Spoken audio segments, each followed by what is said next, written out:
kebencian, permusuhan pribadi, sara dan penghinaan dan seterusnya. Tetapi tidak ada norma yang jelas, batasan yang jelas, berita bohong itu seperti apa, gitu.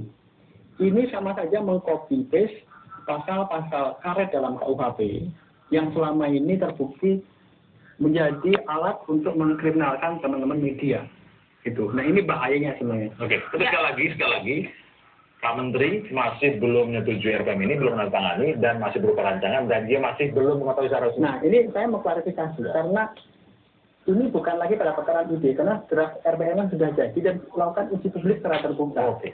Gitu loh. Ini buat saya ini sesuatu yang sudah formal. Sudah formal, Pak Menteri sudah formal. Apa komentar Anda? Ya formal belum lah ya, Mas Indi. Kalau formal itu nanti kan kalau dia sudah saya tanda tangani ya. Tapi artinya kita sebetulnya kalau ini sekali lagi ya membelenggu kebebasan pers, saya katakan dari tadi bahwa saya akan mencoret dan membatalkan hal ini karena dirancang sejak tahun 2006.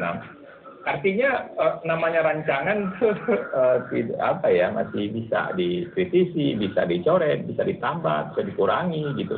Ya. Tapi yang sejauh yang saya baca memang pasal-pasal yang mengkhawatirkan dan sebetulnya ini perlu dikoreksi. Kita tentunya menerima masukan dari masyarakat ya, termasuk dari Dewan Pers ya. Jadi yang kita harapkan seperti ini sebetulnya, ada masukan-masukan yang baik tentang rancangan peraturan apapun. Dan kita terbuka jadi masukan itu akan dipertimbangkan tentang banyaknya pasal-pasal karet ini, Pak Tips salah satunya tadi disebutkan berita bohong itu artinya apa? Ya. Kalau banyak enggak juga ya. Artinya ini kan semangatnya itu lebih pada melindungi pengguna internet sendiri, ada aturan main. Kita memang bebas berekspresi, kita bebas untuk berdemokrasi, tapi kebebasan kita tentu tidak boleh juga mengganggu kebebasan orang lain. Tentu tidak boleh beribadah sara. Kalau ada hal-hal yang kurang detail dan sebagainya, tapi sejauh yang saya pelajari, memang banyak hal-hal yang artinya saya baru hari ini masuk kantor karena baru saya pulang semalam dari Eropa. Saya pelajari bahwa memang ada hal-hal yang sensitif kalau menurut saya secara bahasa maupun aturan-aturan, ya, ini tentu harus diperbaiki. Bagi mantan wartawan pasti sangat percaya untuk itu, Pak Tis. Sekarang saya ikut berjuang dulu, Mas Didi. Jadi saya tidak akan kembali setback, apalagi Mbak Rama bilang Orde Baru. Saya ini melawan Orde Baru dulu, Mbak Rama.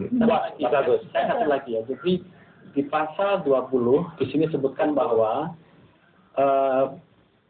media, penyedia jasa multimedia yang melakukan pelanggaran katakanlah berita bohong tadi gitu, Menkominfo berhak untuk punya tugas untuk mencabut izinnya. Itu yang serius buat saya karena Undang-Undang Pers tegas mengatakan tidak boleh lagi ada pemberedelan, pencabutan izin dan semacamnya. Itu ranahnya Bung Haryanto. Bung Haryanto.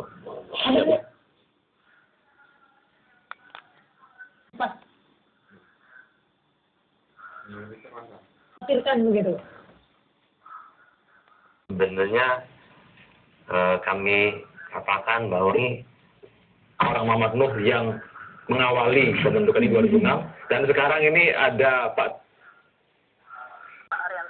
yang karena dia adalah asosiasi dari ISP, ISP adalah Jakarta Service Provider, di mana merupakan akses bagi pengguna internet untuk melalui ISP. Di sini yang disebut dengan definisi penyelenggara itu kita harus berhenti karena kita harus azan. Pak Tif, mohon ditahan juga, kita mau azan maghrib untuk Jakarta. Ya, Pak Bisa, dialog akan kami lanjutkan usai kumandang azan maghrib berikut ini.